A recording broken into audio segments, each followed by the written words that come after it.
What's good, YouTube? It's your boy Late Reacts, and I'm back with another video. Today we finna be reacting to Mikey Williams' unfortunate downfall in his basketball career. You feel me, bro? I remember Mikey Williams. He used to be one of the top prospects, and I used to like love watching him dunk and all that. I used to do squats because of that nigga, just to jump higher and dunk, things of that nature. It was crazy. But today we finna react to that. I hope y'all like, comment, subscribe. I hope y'all enjoy the video. Let's get straight to it. Mikey Williams has gone from poster dunks in packed arenas to airballs and blickies. At one point in time, Mikey Williams had the world in his hands. Facts. From a signature I shooting... remember when I was little, bro, I used to always do like squats and like plyometrics, my nigga. Plyometrics, bro. high just school, to, like, millions of try to dollars get, and a like, cakewalk high into the so I NBA could dunk and as things the like top that, bro. recruit in the country. Fast forward to today, and Mikey Williams is scoring 2 points per game on 30% shooting from the field at the college level. What in the world is going on? Well, when Mikey blew up originally, a lot of it fell not on his shoulders, but Bronny James. Playing alongside Bronny on the LeBron James coached Blue Chips AAU team, Mikey Williams was better than Bronny at his own position by a landslide, having clearly matured much younger. Mikey had the highlights to back his game, standing at just 6'1", but already finishing strong above the rim. Mikey was pretty showtime. He had air control, he had a built frame for his age, and he was dominating at his level. But when he got to high school, he was a human highlight reel. Like, nobody could have stopped this nigga. Absolutely turned it up. In his first game of high school basketball, Mikey went out there and dropped 46 points at 15 years old. Damn. In the next game, Mikey went out and dropped 50. With a 48-point average as a freshman, it shouldn't be a surprise 2020 that with Mikey his Williams was something different. I remember when he played Flight Reacts and DDG. Like, bro, that shit was so funny too. Style, this guy was must-see TV. He played since he was a kid in Cleveland. He had a smooth handle on the ball with a very natural feel for getting to the basket. And with advanced verticality, strength, and decent length, and like I said before, some insane control in the air, Mikey was dunking everything as a 6'1" freshman. He began to rack up accolades like Max Prep's Freshman of the Year, and even broke the California state record with 77 points in a single game as a freshman. Averaging a 30 ball for the season, there was a few things that were clear in his game. Obviously, he was dominating due to his physical gifts, but his skill set wasn't lagging too far behind. He was a natural scorer by all definitions. But really, to reach the levels of success that he did at this age, there needs to be a combination. I feel like they're just gonna talk about how, like, he was like a young boy influence damn near, bro. This nigga turned gangster, bro. One, you could go out there and crush garbage competition. Two, you could play on some Julian Newman-ass high school team and chuck up BS all game long. And three, you can be a complete anomaly of a talent. Now, I'm not going to tie Mikey Williams in with Julian Newman, because Mikey Williams is completely in another stratosphere. Mikey wasn't exactly a generational talent either, and let me explain why. Scoring 77 in a night is impressive no matter how you want to put it. I'm not going to discredit that or even discredit his ranking as a 5-star recruit. But Mikey's team wasn't exactly incredible, nor was their competition. And this allowed Mikey to take the shots to even get to that point. Mikey's game was extremely developed for his age. He was a shifty and crafty guard that could score very well inside with a serviceable jump shot. Still impressive, but a lot of developmental years away from the next step. Mikey at times was playing a lot of ugly basketball. I think what he needs to do, he just got to chop his hair off or some shit, bro. Which is a lot like Julius Randle fucking sucks, bro. They keep selling my fucking parlay. Timberwolves. But now that he's on the bench, I've been looking to find some deals to get down to the Target Center and see the Ant-Man go crazy. Which is why I want to give the sponsor of today's video, SeatGeek, a huge shout out. And find the nuts. And systematically, after harsh COVID protocols in his home state of California, Mikey bounced to play alongside better competition at Lake Norman Christian alongside other Division I talent. As you can expect, Williams saw a statistical decline from nearly 30 points per game down to 21.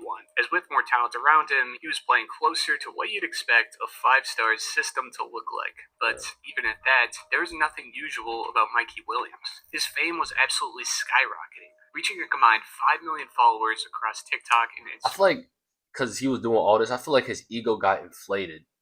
I think that might have been it. I don't know. Every time Williams played at a tournament or showcase, there were insane crowds. Grown adults screaming for pictures and autographs, said former coach Patrick McCarthy. McCarthy remembers Williams trying to accommodate his fans whenever possible, but sometimes the crowds were too big and he had to sneak out the back door. We had to get him different protocols so he could even make it to the car, said McCarthy. Mikey was close to a mainstream celebrity. He was getting security protection to play high school basketball games, hanging out with Drake and NBA YoungBoy, all while being one of the originators to take NIL money to its absolute limit, presumably cashing out to the tune of millions of dollars.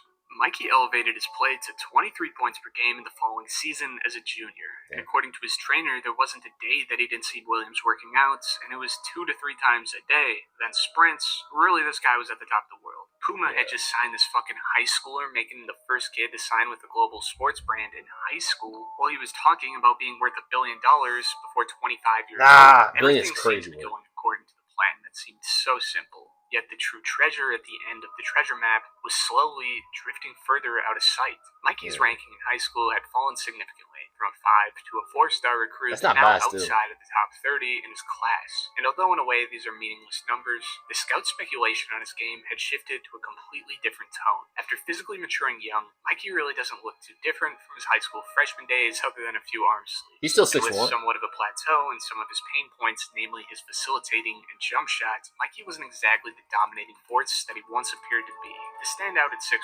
you generally need to have arms down to the floor, or a skill set that really blows the competition out of the water. It was clear from the get-go that Mikey's standout skill was going to be his athleticism, but really, it wasn't to the point where he was generating easy buckets at will, nor was he using it to help him as a defender. In fact, Mikey's defensive game was complete dog water. Damn, upon dog returning water to is San Diego ridiculous. for his senior season to the same team he started his high school career at, Williams had a bit of a disappointing season at 23 points per game. Really, I don't think this was the worst season in the world, given that he was throwing out 9 assists a night, and at least trying to improve in an area that was shaky for him, but on the defensive side of the ball, you really did not see that same effort. Local team Carlsbad High School had reportedly studied some film prior to their matchup, where the whole team would laugh at the lack of defensive effort coming from Mikey. Damn, and upon they matching up with him, that nigga, Carlsbad... That nigga was the joke. He was the joke in the room.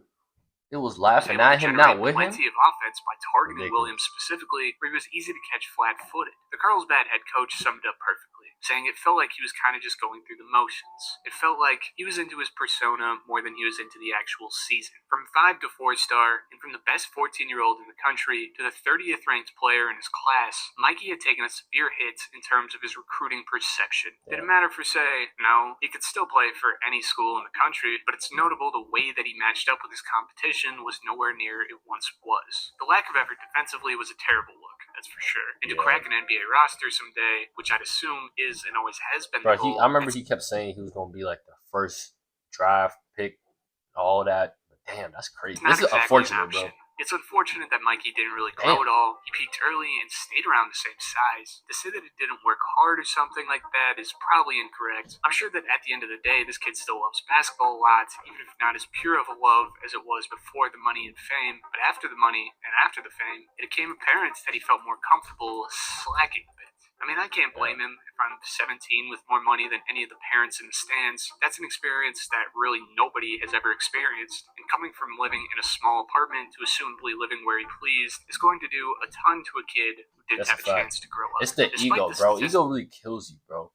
Like, you could do all of this and still Mikey still be has all in comfortable, his bro. court in terms of college selection. You can never stay He comfortable. had offers from schools like Arizona, but likely to have a chance to play under Coach Penny Hardaway, Mikey took his talents to Memphis. Up to this point, it was really up to him to turn around. Glad trash bags with a 2-time stronger top for over-the-top strength. Around the trajectory of his career while he was still alive. But at this point is where Mikey made the decision that buried his future severely. Mikey found himself in serious legal trouble, facing 9 felony gun charges after allegedly firing shots at trespassers on his property. According to the county sheriff's department, the incident unfolded after guests at his house were asked to leave, sparking a heated argument. Enraged by their unexpected presence, Mikey allegedly threatened to shoot them. As they drove away, he reportedly fired a handgun at their vehicle, shattering the rear windshield. That's like the dumbest shit you can do, bro. You got all this ahead of you.